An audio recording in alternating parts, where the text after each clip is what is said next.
Tuhan bersamamu. Dan bersama rohmu. Inilah Injil suci menurut Lukas. Dimuliakanlah Tuhan.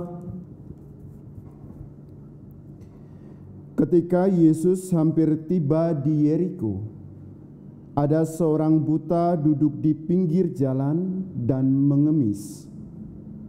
Karena mendengar orang banyak lewat, ia bertanya, "Ada apa itu?" Kata orang kepadanya, "Yesus, orang Nazaret, sedang lewat."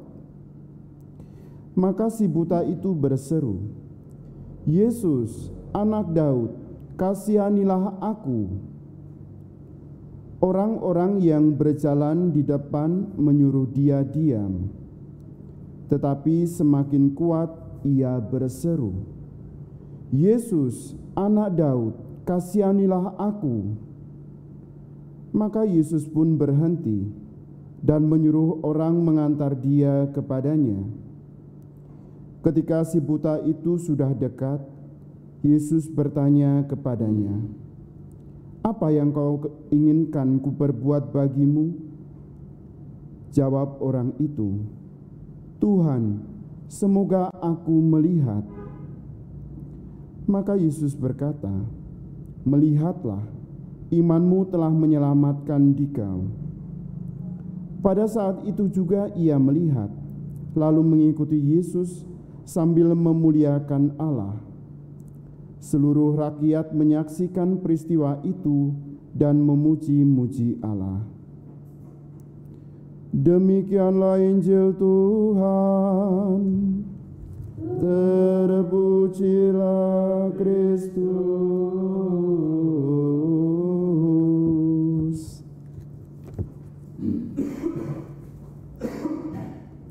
Pada perayaan Ekaristi dalam bagian ritus pembuka, kita selalu mengumandangkan atau menyanyikan "Tuhan kasihanilah kami" sebanyak 3 kali.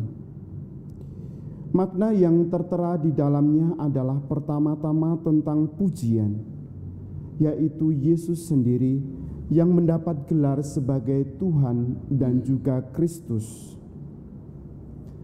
Lalu kita sambung dengan sebuah permohonan supaya Yesus yang adalah Tuhan dan Kristus mengasihani kita, orang yang berdosa yang sedang bertobat.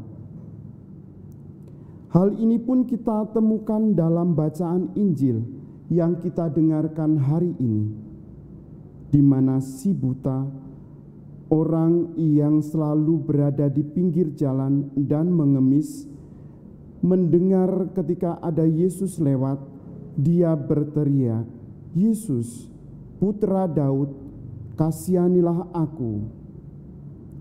Memang dalam bacaan Injil hari ini kita tidak menemukan siapa nama dari si buta itu. Tetapi dari Injil Markus kita dapat melihat bahwa dia adalah Bartimius, anak Timius. Orang buta itu berteriak, "Yesus, Putra Daud, kasihanilah aku." Putra Daud atau anak Daud adalah gelar Mesias yang dinantikan dari keturunan Daud. Dalam Injil Matius kita dapat melihat bagaimana silsilah Yesus sebagai putra Daud. Namun di samping itu, di samping silsilah, putra Daud akan menjadi pembebas bagi orang-orang yang berharap kepadanya.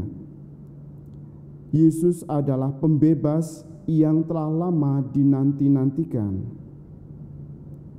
Gelar ini juga beberapa kali disampaikan orang-orang karena iman mereka sedang mencari belas kasihan. Dan lewat mukjizat yang diberikan oleh Yesus, si buta itu akhirnya dapat melihat dan mengikuti dia sambil memuliakan Allah. Dalam bacaan hari ini, kita dapat melihat bagaimana si buta itu melihat kehadiran Allah dalam hidupnya. Meskipun tampak tak ada harapan lagi karena fisik dia yang tidak sama dengan yang lain dan juga dia merasa disingkirkan, tapi dia masih melihat kehadiran Allah di sekitarnya. Hal ini pun mengajak kita untuk melihat Allah dalam hidup kita, dalam pekerjaan kita sehari-hari, dalam kehidupan kita, sehingga kita merasakan kehadiran Allah itu dan berani memohon kepadanya dan meminta belas kasihan kepadanya. Maka mari saudara-saudari yang terkasih, dalam hidup kita semakin menyadari kehadiran Allah dalam hidup kita, campur tangan Allah dalam segala perkara yang kita hadapi, dan kita dapat bersyukur kepada Allah karena pendampingannya kepada kita. Semoga bacaan hari ini dapat mengantar kita ke hidup yang kekal. Amin.